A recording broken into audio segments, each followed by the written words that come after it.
नमस्कार, अशोका मराठी किचनमध्ये आपले खूप खूप स्वागत आहे. आज आपण बघणार आहोत पारंपरिक पदार्थ, तो म्हणजे आषाढ स्पेशल गुळाची दशमी. ते आज आपण बघणार आहोत. ह्या रेसिपीमध्ये मी काही खास टिप्स सांगणार आहे, तर व्हिडिओ शेवटपर्यंत नक्की पहा. रेसिपीला आपण सुरुवात करूयात. या ठिकाणी मी एक पातेले घेतलेला आहे. पातेल्यामध्ये आपल्याला किसून घेतलेला गूळ ह्या पातेल्यामध्ये 1 वाटी टाकायचा आहे. इथे मी मोठ्या वाटीचं मेजरमेंट घेत आहे. तुम्ही कोणत्याही वाटीचं मेजरमेंट घेऊ शकता. तर त्याच वाटीने आपल्याला 1.5 वाटी पाणी टाकायचं आहे. एक वाटी गुळासाठी दीड वाटी पाणी टाकायचं आहे आणि आपल्याला हे गॅसवर ठेवायचं आहे.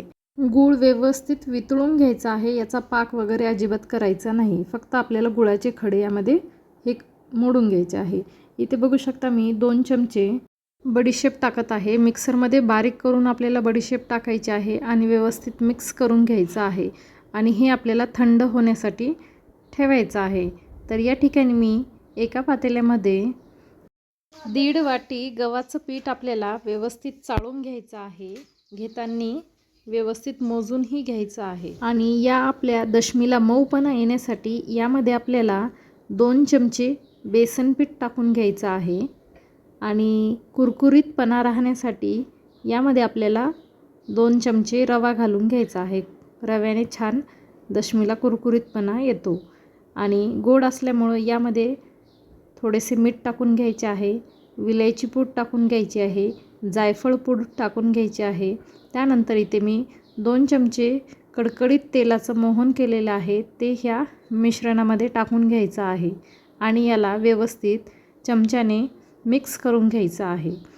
चमच्याने व्यवस्थित मिक्स झाल्याच्या नंतर हे मिश्रण थोडंसं गार झाल्यावर हाताने हे व्यवस्थित आपल्याला पीठ मिक्स करून घ्यायचं आहे, मळून घ्यायचं आहे.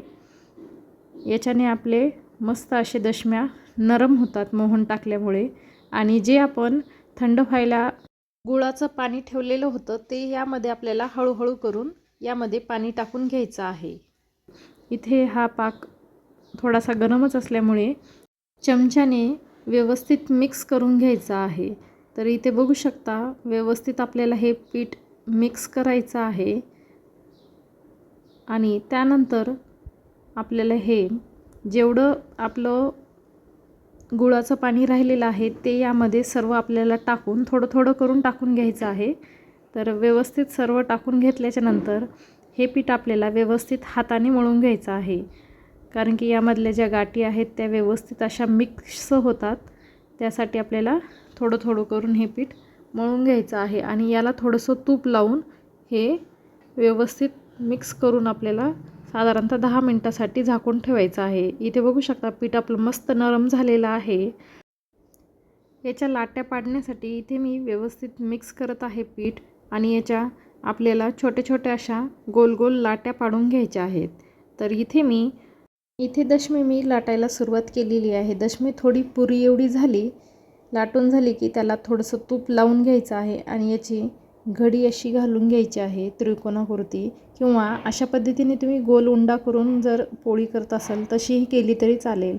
आणि व्यवस्थित हिला आपण जशी पोळी लाटतो तशा पद्धतीने अशी पोळी एवढी जाडसर अशी लाटून घ्यायची आहे. नंतर पॅन छान गरम झाला की ही दशमी टाकून घ्यायची आहे. वरतून तूप लावून घ्यायचं आहे. या ठिकाणी तुम्ही ह्या दशमीला तूप किंवा तेल तुम्ही लावू शकता. तर इथे व्यवस्थित छान अशी दशमी आपल्याला भाजून घ्यायची आहे. तर इथे बघू शकता मस्त आपल्या दशम्या भाजून घेतलेल्या आहेत. अशाच पद्धतीने जर तुम्ही दशम्या केल्या तर तुमच्या अजिबात बिघडणारही नाही आणि खायलाही खूप छान लागतात. तर ही दशमी 10 ते 15 दिवस सहजच टिकते. तर प्रवासामध्ये तुम्ही नक्कीच नेऊ शकता. व्हिडिओ आवडला असेल तर लाईक करा, शेअर करा. नवीन असेल तर माझ्या चॅनलला सबस्क्राईब करा.